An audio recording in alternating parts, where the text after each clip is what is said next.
Hi everyone, welcome. Look at the sunshine, it's back. We have got such a fantastic guest tonight. We are very excited. We've got I think he might be one of the most charming chefs in the business, Jeremy Lee, and I'm really looking forward to talking to him. So let's see if we can get him up here. Someone told me that this is their best time when I'm tapping away trying to make this work at the weekend, and it rather made me laugh. I don't know if that's a compliment or an insult, but anyhow, off we go. So Jeremy has had an amazing career. I think he is a chef who is a very kind chef. Hi Jeremy, if you asked to join us, I've sent you an invite. You just go request to join and then I can tap you in. It always takes a while to get to know how to work these. I'll send you another invite so everyone can see me tapping away again. They said they like that. Okay, I've sent you another invite. So just request to join me. It's the double circles on the bottom on the right. Right, Jeremy, you're saying hello again. If you look at the bottom, there's two smiley faces. Press that. He's trying. We'll get there, don't worry. It'll be very nice when we see you. Let me see. We've got another chef laughing. This is always good fun, isn't it? Let me just see if I can go, when you go live, right, Jeremy Lee. Right, I'm trying to add you, Jeremy. So let's see if we can work. We've got love hearts going up. We love you, everyone. Oh, at last. Hello, Jeremy. Hello, my dear. How are you, Fran? Sorry about that. I am so excited to meet you. I think you're one of the most charming people. Oh, golly, bless your bows deeply. I'm back at you. How are you this glorious evening? Oh, I'm very well, thank you. Yes, I've had a full house all day, but it's fine. All is fine. I'm talking to you now, so I'm in a different world, and that's charming. Ace Maroney, glad to hear it. 6 o'clock. So can I just introduce everyone to you? So this is the esteemed, wonderful, amazing Jeremy Lee of Quo Vadis, that wonderful restaurant in Soho, and we all adore it. We're missing it very, very much. We're missing you very much. And you're missing us very much, I think, because you love it. Oh, golly gee, passionately. There's been the one strange thing about this dream state that we inhabit is it is a dream from which we will wake up eventually, I hope.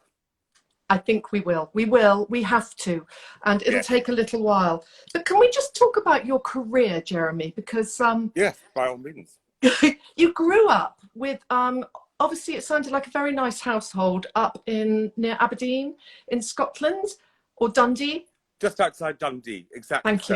Thank you. I could see your face did a double take. I was more jute than granite, I think.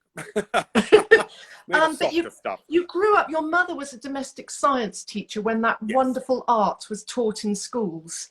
Indeed. She was a student at Athol Crescent in Edinburgh, where she learned amazing skills. She had wonderful hands and cooked and sewed and knitted beautifully. I mean, all manner of divine things for us, but a lot of which I've still got, actually.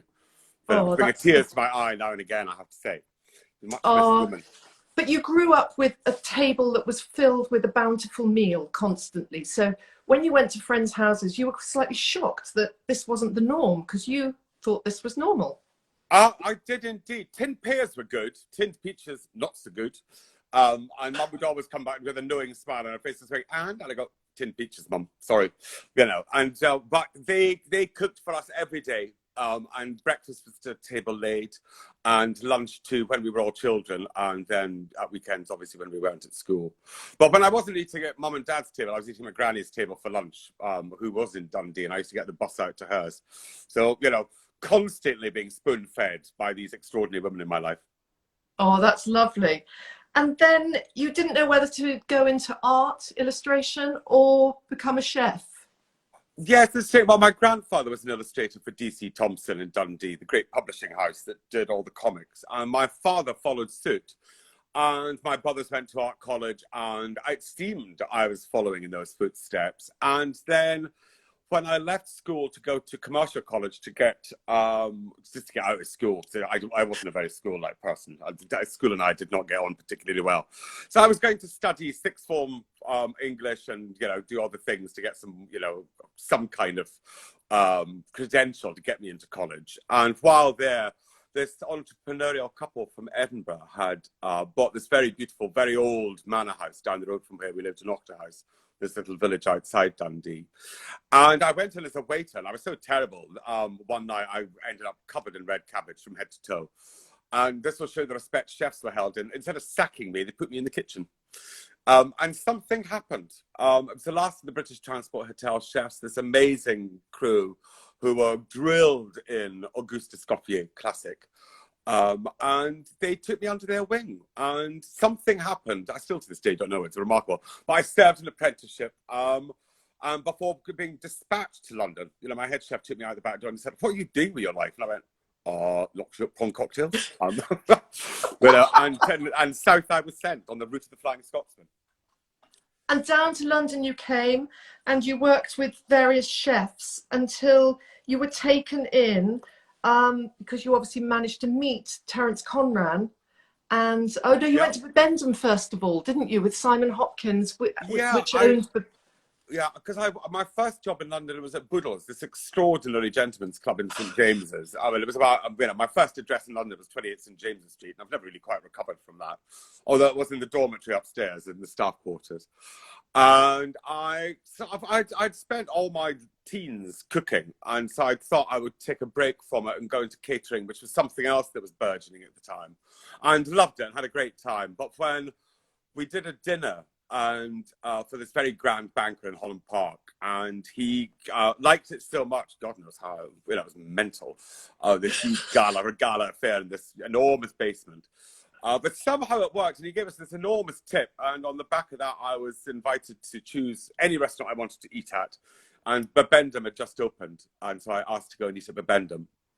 And it was kismet. I mean, it was this dream of a menu and this beautiful dining room. It was an amazing, fabulous place. Of course, still is, but then when it was brand spanking new and newly unveiled, having been beautifully restored, it was extraordinary.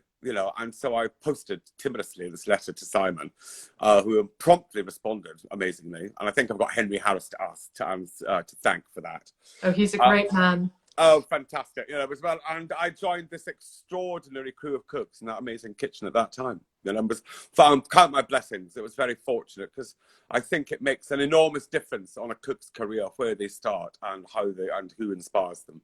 Yeah, and you were really inspired, and when you weren't working, you were just reading books and eating up everything you could. Yeah, no, the supreme geek. I know. While everyone else was out having a whale of a time, I was nose buried in a second-hand bookshop trying to find old copies of Elizabeth David, and just not very worldly or very aware of the world at all. In actual fact, at that age, I think it's rather charming.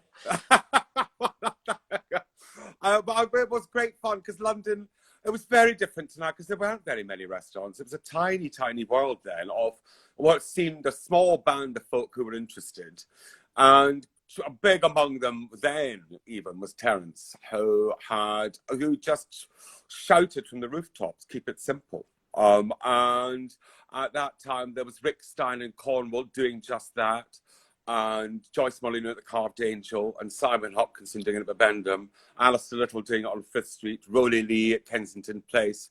But it's quite an extraordinary gang of folk pioneering these kitchens, and what would become the great British food movement, or modern British cooking as it became known. Yeah, actually last month we had Alistair Little, and we were talking about how the team of you did sort of give us good food at last in our country. Well, there's a very lovely comment by Jonathan Meades on the back of Alistair's book, Keep It Simple, that says, I think the gist is, at last, a book that tells us how good food and good cooking should be a daily part of civilized life. And here it is in Alistair Little's book. And he was certainly one of the early pioneers of that, and amazing. And it's true, and I hold it dear to this day. That's brilliant. And then after that, after working with Simon Hopkinson and then Alistair Little, you were offered your own restaurant, and it was one of my favourites.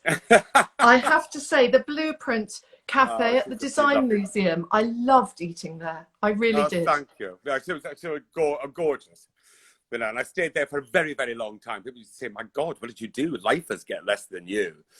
But when you, I know it's just shocking, but when you crossed Tower Bridge and there was the Pool of London and there was the Design Museum and these vast East End skies and this water, it was pretty irresistible, you know. And you know, what would change if I went anywhere? And I always said it would be a basement in Soho, and hey, look what happened. Because you were then taken on by the Hart brothers. Yeah. And you are the patron co-owner with Sam and Eddie Hart of Exactly. Quo Vadis. Exactly so. And Eddie has since moved to his own restaurant in Palma, in Mallorca. And in stepped his younger brother, James. And I'm sorry, it's hilarious that being the youngest of three boys, I'm now partnered with three brothers as well. He was like, how does that work? Well, it's all a very strange kismet. And Crispin Somerville as well, of course. You know, so it's an amazing gang to be a part of. Yeah, I can imagine the power that you all have between you, but in a very kind way. Because, no, I repeatedly read you like a happy kitchen, you like a kind kitchen. Oh, yeah. And I think you're a kind chef and you want it to have a nice place. You don't want to be whipping or shouting or screaming at anyone. Oh, God knows. Yeah, absolutely. God knows it's not been a rose garden always, by any stretch of the imagination.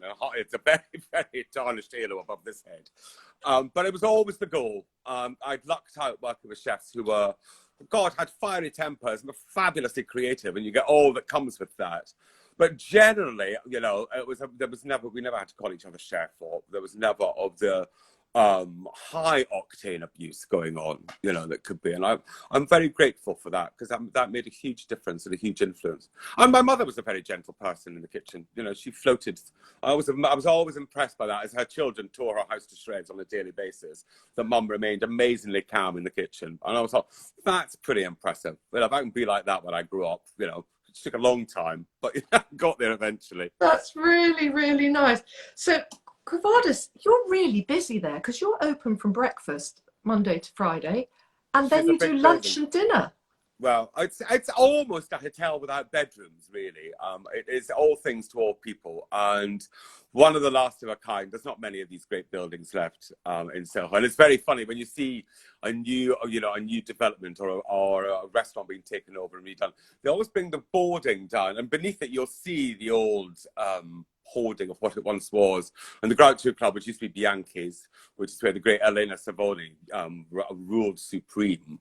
And of course we've got L'Escargot still, and there's lots of places. But it's not the great bustling mecca it used to be.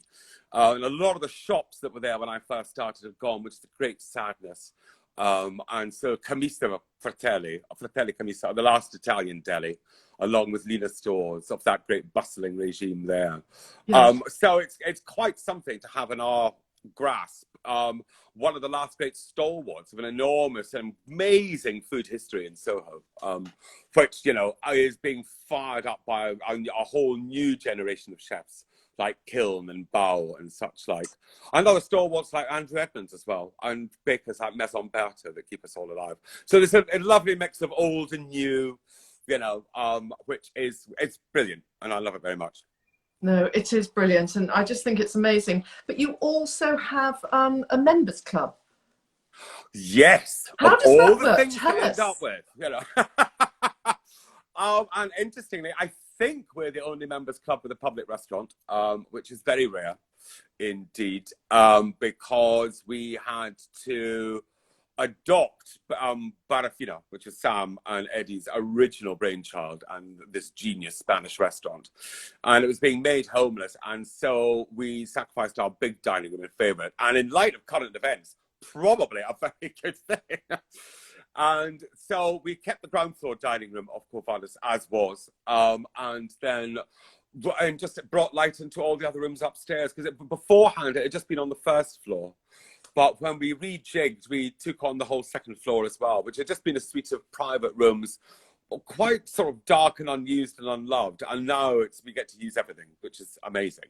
Yes, I saw that. Well, your first thing you wanted done, just paint the whole place white, and then we'll see what we can build. Just brighten this place up. And you painted the outside duck egg blue from the Yeah. heavy colour it was before. So you just wanted freshness and lightness like your food. Yes, and it's amazing what a liquor paint can do, because I think there's a heavy art presence there before. But before Sam Lady had an amazing art collection. But prior to that, there had been many incumbents, and there's been a lot of history. And it seemed, because we opened up with so little time and so little money, really, given the scale of the place, that a liquor white paint seemed a brilliant thing to do, because we could do that reasonably quickly, reasonably cheaply, to great effect, and then put lots of little Hector lights in so it glowed, which is a very beautiful dining room. And it just, and holds that still, I hope. And you also have all the artwork is by John Broadley. Yes. Oh, that was. How did you meet him? How did that work? Well, we've got a brilliant friend called Julian Roberts, who I had met many years ago through Priscilla Carluccio. And he had done all the packaging for Carluccio's. And he's a brilliant graphic designer, film called Irving and Co. for FYI. To plug our friends. And he said very kindly that he would do the menus for us. And I went, oh, brilliant. So we sat down and I scrolled up all these boards with all these boxes on it and said, what about homage to old trattoria and bistro? Because I think that's our feel. And with the design we ended up with, we said, there's room here for an illustration. Could we get something? And very much in my mind was sort of what Edward Borden had done with Ambrose Heath and Ravilius and the Fortnum Mason Review, an illustrated, very much strongly linked with the restaurant, was amazing. And Julian said, I've got just the man, and introduced us to John Broadley, and who took to it like electricity to water. He just blew up. I mean, it was just unbelievable. It was unstoppable. We had to pull the brakes on at one stage, going, John, dear, really, we can't keep up. But, slow down, you're amazing. giving us too much joy. Oh, you can never have too much joy, for heaven's sake, so we don't have to be kidding. So it leapt off the pages, the menus, onto the walls, into the staircases. He features large in our lives. That's brilliant. I think it's very lovely because it sort of looks alive, and with a building that's got such history, it's as if you're taking that on as well and giving it a soul and a heart back again. Oh, it's very special, and you never stop. I mean, it's like painting the Forth Road Bridge. You get to one end and then you just start the other end again. Constant attention. A very demanding mistress is the great Dame of Dean Street. But we love it and can't say no. I'm delighted in it daily. It's an extraordinary adventure. And how many do you have in your brigade, and how many in the front of house?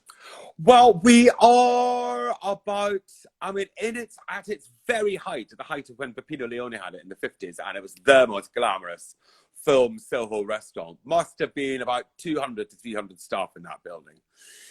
So we take it down to about 60 to 90. It hovers, depending on what year it is. It's quite the army. It's quite impressive. It's a very great crew, and you're only as good as your team. And so in the kitchen, we've probably got about anywhere between 12 and 15 chefs, depending.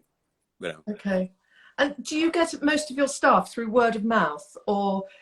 Yes, amazingly. Because I think you are only as good as your crew. And I have to say, we have been very blessed with folk who've worked with us and send their friends saying, suggesting, well, if you want to cook, go and work here. So we've had great success with that, and I think pre-COVID, there definitely was a dearth of chefs, and it'll be very interesting to see what the new world will be like when we return. And I'm hoping they'll all come back, fingers crossed. It's got to, for our sanity. Exactly. Because we all want to come back and have a Negroni or whatever with you. Oh, vital. Very good martinis too. Yeah, okay. And when you're not there, you've done quite a bit of TV work, haven't you? In the past, yeah.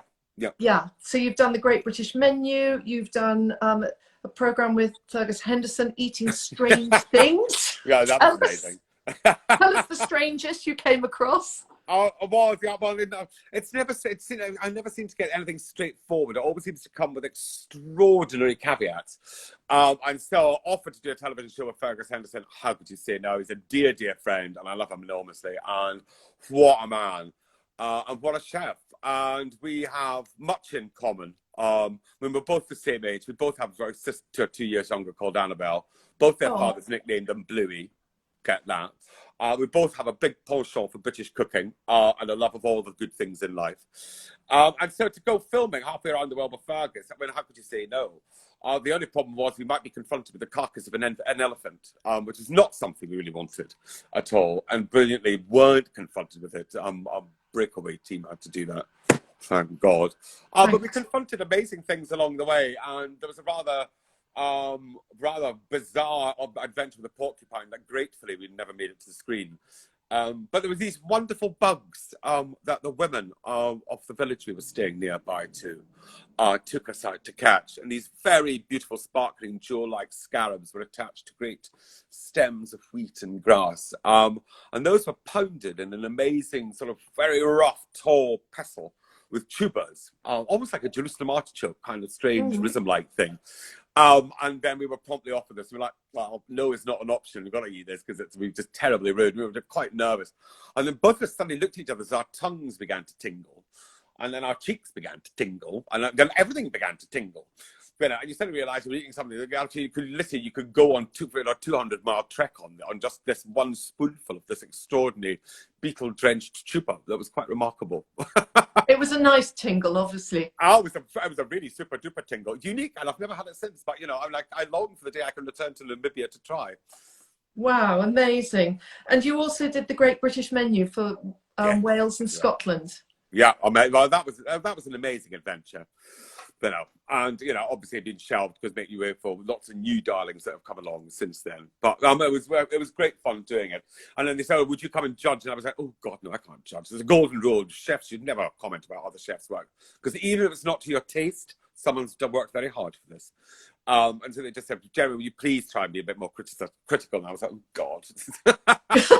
So it's I not tried, nice to lots of prompting to be slightly critical.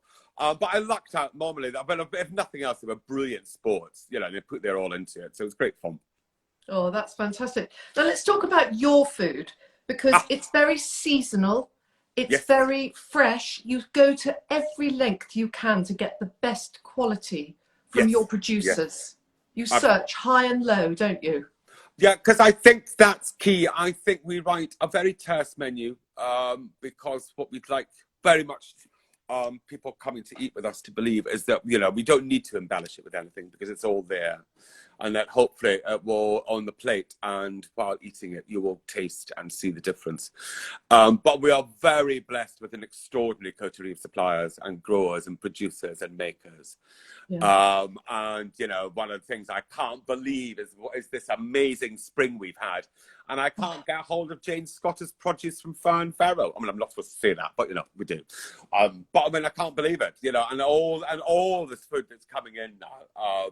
This is so much our time of year is late spring, early summer. But it's half the game is finding the great ingredients, I think, and working with this amazing community of people, who you go to. No, there's no stone unturned and no job. They're out there in the winter cracking the ice to feed the goats and pigs, and it's remarkable. Wonderful. The suppliers can sort of make or break your shopping list, can't they? And that makes or breaks your menu. Oh, absolutely. You're only as good as your last plateful of food, particularly these days.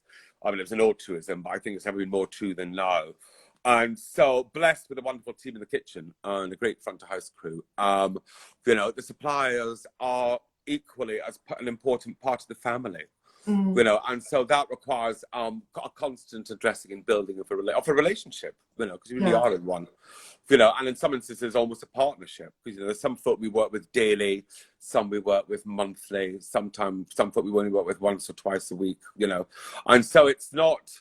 It's fantastically complicated, even though we don't want it to be. And we're forever trying to hone it and rein it into some kind of sense. And of course, it never does, because the seasons don't work like that very, very much indeed. They don't. With the weather we've been having, you can't tell what's going to happen next. And you're in an amazing sunspot there. We're very becoming light upon your face. Yes, I'm getting a little bit too hot. But I also think that the producers sometimes are the unsung heroes. Oh, because they're the silent ones, but they do all the hard work, as you say. Yeah. So I think it's fantastic you mentioned Fern Farrow. They're an amazing producer. There are many like them. Yeah. And I think one of the, trying to find these, albeit very tarnished silver linings to this amazing COVID-19 cloud that we're dealing with, is seeing all the producers and suppliers who were left as high and dry as we were because exports and restaurants were closed. And so all these suppliers immediately got on to overnight into home deliveries, and particularly Neal's Yard Dairy and Bundiza and all our old chums who have been doing it for a very long time. But because so much of the food community is based on this extraordinary entrepreneurial and visionary doings of these great people. It's been amazing to see what they've done over the last 4 months now, for heaven's sakes, not in 5. I mean, it's insane. But I hope it's good for everyone at home and the home cooks, because they're getting quality produce and taking more care with their cooking and respecting their food. Yeah, and I got told off this morning because the cherries I put in a clafouti cost £22 a kilo, and I'm really sorry. Well, you don't have to use those. No, if you're only going to have a small amount, delicious. It looked gorgeous. It looked amazing. Can you just tell me about your art collection, please? Someone asked me to ask you. My art collection? Oh, you mean the unhung art collection? I don't know. Neither do I. No, what on earth that is? I've got whenever the cooks come round here, they always expect to see the walls covered and stuff. And what there is there's a great deal of I've got a lovely collection of John Broadleys and stuff that I've never yet managed to make it to the wall. And one of the things that's been hilarious being holed up here for 4 months is thinking, ooh, I can't take it to a frame because the frame is not open. So there's plans afoot. Okay. There's plans afoot to get a few illustrations up on the wall at some stage. Yeah. And a few bits and bobs of my father's and my grandfather's. Oh, lovely. But you've done a lot with Cook for Syria, haven't you? Well, I helped with the book for that amazing project for Tim, who's extraordinary. We get asked to do a lot for charity, and we delight in where we can doing what we can, and mostly it's donating a recipe, which is a great pleasure and a joy to do, and usually something affiliated with Core. So either be an old classic from Bibendum or Blueprint or here. Yeah, fantastic. And you've done some cookbook dinners, and your one that you did was an omelette and a glass of wine by your beloved Elizabeth David. Oh, heroine! Yeah, no, well, what a force in one's life, and always has been since childhood, because mum was devoted, and those books were never out of arm's reach. And she would sit there at a counter, cigarette in one hand and a coffee in the other, and going through this book and jotting down what she was going to do. But no, so she's featured large, so it's very lovely when I get to do one. It was a revelation to us all, that book, wasn't it? Just the delight in the freshness and continental food and simplicity. Oh, just fantastic. And elegance, just great style. And if it was just a bowl of olives and bread and butter, boy, they were great. Or even better, anchovies. Even more delicious. Definitely. What have you been doing in lockdown, Jeremy? Lockdown, lordy me. Well, I think it's the early weeks are such a blur, and it's really annoying. I got tested the other day, and I tested negative, convinced I'd had it. So I've got to behave myself still, which is really annoying. But I will, I promise. And so I think my boon companion was the kitchen, and cooking was great solace. And I remember, I think the first thing I made with any great effort was marmalade. So I ended up with tons of that.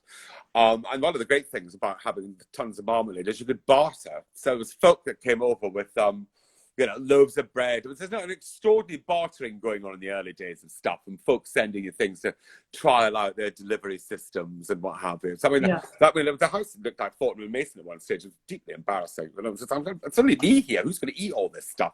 So there'll be tentative, naughty phone calls made on the radar to friends nearby and just say, "Do you want some?" But I've got all this food. So a great fun thing happened. And then to help and fuel that, my dear friend Anna Tobias, who's opening a new restaurant in September, told me about Deliverade, which is an amazing charity that's now being fully registered as well, who were feeding the auxiliary staff of the NHS but also households in need, because I think it became abundantly clear very quickly on that there were a lot of folk who were just holed up at home and couldn't get out and couldn't get deliveries and might have been strapped with means. So a lot of that food gets sidelined towards that direction as well, which is great. Yeah, that's fantastic. And tell me, have you got a cookbook that's coming? No, this is my big, very badness. It's almost there. I have been writing one, and I work with an amazing editor called Carolyn Hart for Fourth Estate, and it's nearly there. The funniest thing was when I was just thinking, God, this is the writer's dream, to be locked up at home, nothing to distract you apart from worries and concerns. So it was quite annoying whenever you quoted the muse, you're keeping worry and concern at the door. So it's taken a while to settle into this, because it's quite odd being holed up. This is not natural. And it's very strange. And I think if you chose to do it, to write a book, it would be absolutely dreamy. But foisted on you, it's very different, and it's curious. It's surprised me that enormously. And so I've discovered housekeeping. Bizarrely, it's all I do is, and it's like the phone, the amount of cobwebs I clear up in this place is unbelievable, which is quite annoying. And so lots of cooking, lots of notes being taken, finding out things about cooking at home as well, which I hadn't really done, so that was fascinating. Because it's not a chef's book, it'll be a cook's book, which is what I regard myself as. So I sort of found out that is it going to be called The A to Z of Cooking? Oh God, no, that was an ancient title from me. Okay, it's gone on from there. It's something else. No, title's still elusive. Okay. But it is an almost, it's like good things of being in the kitchen and stuff we love, and an exact title. Any suggestions, please? Gratefully received, by the way. Get on with it. Yeah, exactly. Just hurry up. Well, no, because I was just surprised that you've not written a book, because most chefs have written books, but you've obviously been incredibly busy and passionate about your kitchen, that you haven't had the time, because it does take energy, and being locked up is not the right place to write a book. No, it really isn't. And there was somebody that said there's going to be some shocking novels come out of all this, and I can't wait to read them all. Any distractions. But I think one of the funniest, my writing career is sort of extraordinary, because I got invited to write a column for The Guardian for many years. Yes. And so my writing skills, what they are all for newspapers and magazines. And I had no training whatsoever in the book. And I was very naive to think that you could translate immediately from a newspaper to a book format, and have been amazed at how different it is, that you have to revisit constantly and go back to it and keep rethinking it. So that's why it has taken a lot longer than I anticipated. I think you're most probably a perfectionist, and you're being a bit tough on yourself, because your food's perfection and you've just got to get it right. You're very kind. Thank you. You'll get into the right voice and it'll flow. And when it does, cheers. Bless you, Fran. Thank you, Fran. Can I just ask you, if we weren't in lockdown, yes, and you were going to spend Midsummer's Night somewhere? Oof. Wow. No, Midsummer's Night. I think that would have to be on the Western Isles. Ooh. I think that's where I love to be best of all. I holidayed there a lot as a child and as a teenager on the islands of Mull and Islay and Harris and Lewis, and they are very special and very dear. And latterly, I've been going to Tarifa, where I've got some great friends, the Hendersons, and the Isle of Bute, which I love, and all of them. I mean, and the food up there is amazing. The seafood. Well, that's my food, you see, because it's just great ingredients cooked very simply. Can we stop them sending it to Spain, please? I think they have. I don't know I have no idea what's going on. The East Coast, apparently, you can get lobsters for £10. Those beautiful, dark blue beauties that goes to Scotland. Right, send me a basket now. Amazing. And Jeremy, who's your film, food, chef, TV show inspiration, or you relax with? Oh, golly gee. Do you know who I love? I constantly come back to Nadia Jaffrey on television. Oh, do you? I know, and I go back to those because that was who was on television when I was a teenager, and she was just fantastic and elegant and stylish, very clear, very precise in her instruction. The books are amazing, the recipes are fantastic, and Indian food I've enjoyed cooking a lot during COVID as well. Actually, when I've not been cooking lots of tarts. Lovely, lovely. Someone's just said you should call your book Jeremy Lee's Kitchen Secrets. Someone else has said, come and Oh my get God, them, thank Jem. you. Thank you. Well, keep those suggestions coming, peeps, please. I'll be in there somewhere. You will. And what's your favourite kitchen tool that you can't live without? Oh my God.